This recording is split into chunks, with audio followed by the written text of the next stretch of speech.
All right, this is the second in a series of videos on using PowerPoint to develop lessons for delivery on the smartboard. In this particular episode, we'll talk about something I'm sure all of you know about, and that's clip art.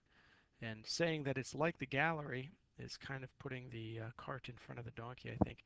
Um, we're much more familiar with clip art and using clip art than most of us probably are with the gallery and all the implications there. At any rate, we're going to talk about it, and then we'll also talk about auto shapes and the things we can do with auto shapes, or some of the good things we can do with auto shapes.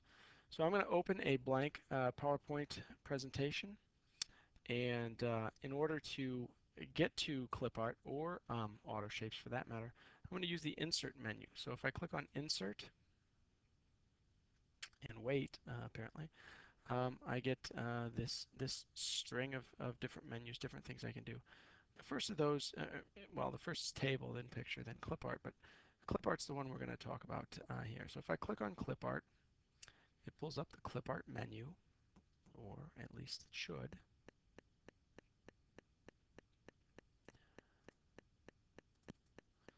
So my clip art menu's pulled up, and then what I can do is just go into clip art and type whatever it is I'm looking for.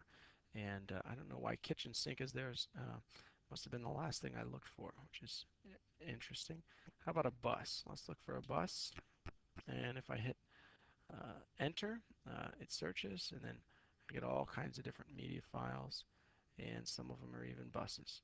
So if I want one, I can double click on it, and double clicking puts that little bus picture in my PowerPoint. I can move it around. I can also click on it and go to insert. So now I've got a couple different buses in my pretty PowerPoint here.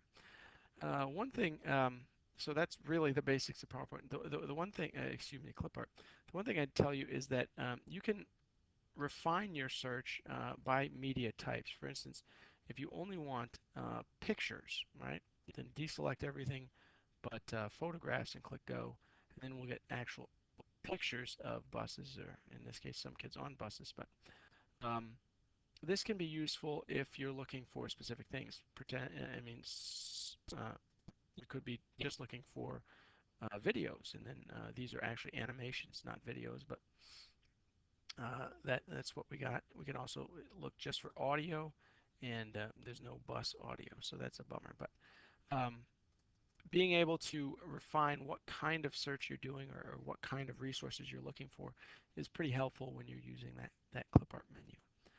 So that's really all I'm going to do with clip art. The next thing I'm going to talk about is inserting auto shape. So if I click again on that insert menu, over here I have the shape menu. And if I click on shapes, we got all different kinds of shapes that I can insert.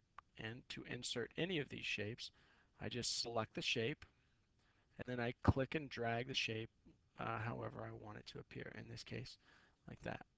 Uh, in this particular shape, I can adjust the smile, right, or the level of smile, I guess. You know, we can keep it a smile, but just barely a smile. Okay, now it's getting ridiculous. The grab handle at top allows you to rotate shapes. That's nice. We can also customize shapes. If you notice, a new tab came up at the top, and it's the Format tab. We can change the format using the generic setup formats that they have here, right? You can see that hovering over any of those gives you the what it's going to look like basically, or the general idea. Those are nice, but you can also do some other things. You can be more specific. You can dictate fill color and outline color, and you can make it look as awful as you want. The shape effects also, you can give it a nice shadow effect. So you can really do a lot with shapes in PowerPoint. One of the things that I like to do, or that I do more often than anything else with shapes, is I use them as a form of text box. So if I wanted to put some information on my page, and I wanted it to be in a specific shape or look a certain way, I could do an arrow, and then I can right click on that arrow and go edit text, and that gives me the ability to type something in the arrow. Now, like any text in PowerPoint, I can go to the Home tab and change the text size. I can change the font of the text. That's going to be really good.